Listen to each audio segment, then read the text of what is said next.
Then we go to work, and there's the manual, and there's the supervisor, and there's the boss. Don't do that, you might get in trouble. You go to set up at the Consumer Electronics Show, don't plug that in, the electrician has to do it for you. Over and over and over again, we're told, don't do something that might get you put in the corner. But that's all leaders do, all day long. And we say, well, I'll do that when I'm the boss.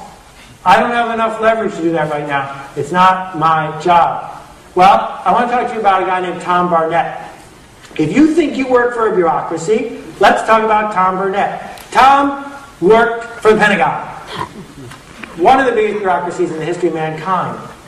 He was at the lowest possible level, associate professor at the War College, hundreds of miles from Washington, D.C. He made a PowerPoint about the future of the Pentagon. He showed it to 5 people at the War College. They were so excited by what they saw, they made him show it to 10 people, and then 50 people, and he worked his way through, and then he started traveling to Washington, and the last stop, he showed the PowerPoint to the Joint Chiefs of Staff.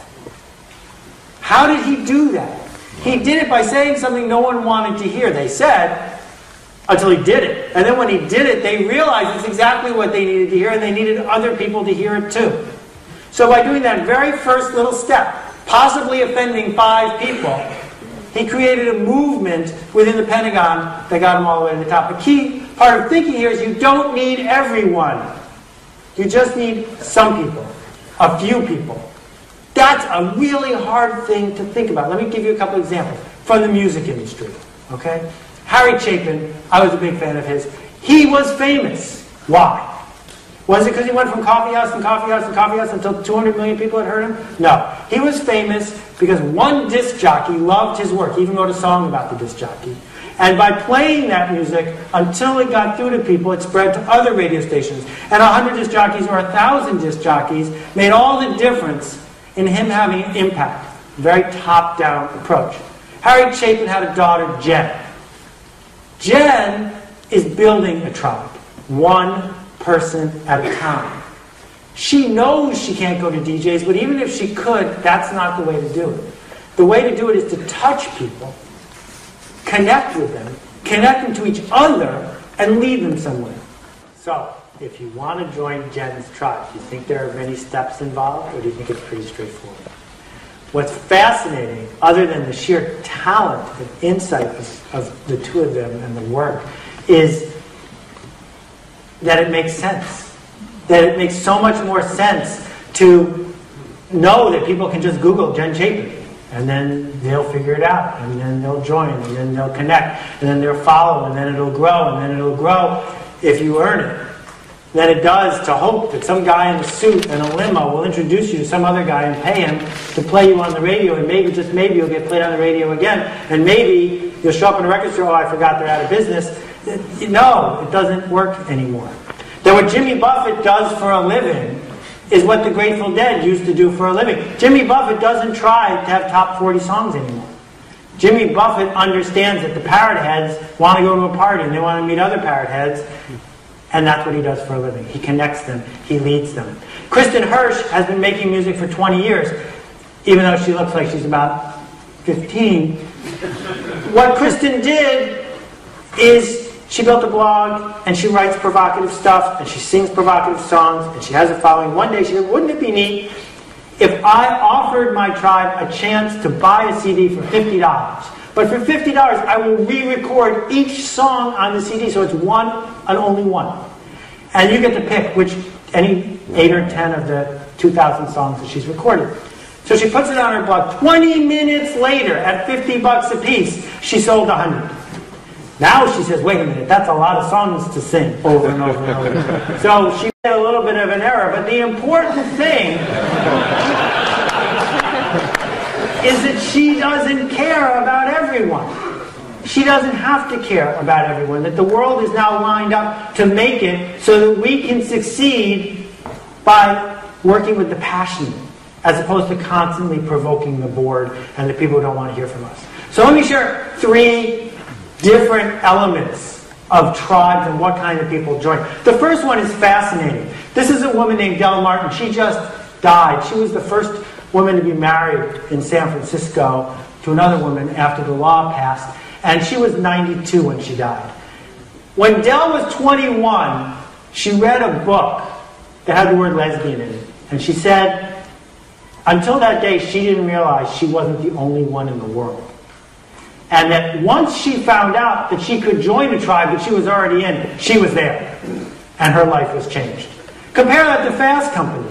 Those of us who read Fast Company in the old days, we knew there were other people just like us. We were sure of it. We just didn't know where to find them. We didn't know where the meetings were held. Right? We didn't know what we were supposed to wear or say to tell everybody else that we were one of them. And then when Ramones T-shirts comes along or Fast Company comes along and is able to give people who already know they're in a way to announce their inness, they thrive. The third thing is the hardest one, which is to create a tribe where there was not one before. The people at this political rally for president, they wouldn't have been sitting next to each other at any other meeting, at any other rally, at any other event in history. That's hard to do. When Nike launched their sneakers and the whole idea of being an athlete for fun, there weren't legions of marathon runners. There weren't people who woke up in the morning and said, boy, I'm a marathon runner, I wonder where the other ones were. They invented the tribe of doing it, and as a result have a very powerful position. The Beatles did not invent teenagers, right? They merely led them. Hugo Chavez did not invent the disaffected lower class of Venezuela. He merely chose to lead them. Bob Marley did not invent Rastafarians. He just showed up to lead them when they needed someone to lead them. So one way of thinking about this, as we talked about, is you can say everybody's welcome, come on in. But the other way that's fascinating is to say no one's welcome, you must apply. And they both work, which is why there isn't one set of tactics that works for everyone. I was talking to someone on the phone the other day. There's a restaurant downtown run by Graydon Carter, who's a fancy magazine editor in New York. As far as I know, they have an unlisted phone number. They're not officially open yet. It's been over a year that they've been testing the place out. And every single night it's totally full. And there's a line to get in. And if you show up and he doesn't know you or know who sent you, you can't get in. Sorry, we're full. And yet, his restaurant's doing great. And will continue to do great while other restaurants are begging for people to show up. The Statue of Liberty is not a symbol of control. She doesn't get to tell people what to do. Statue of Liberty doesn't say, you get to do this, you get to do that. Statue of Liberty is a symbol for a tribe. It doesn't matter that it's made out of copper.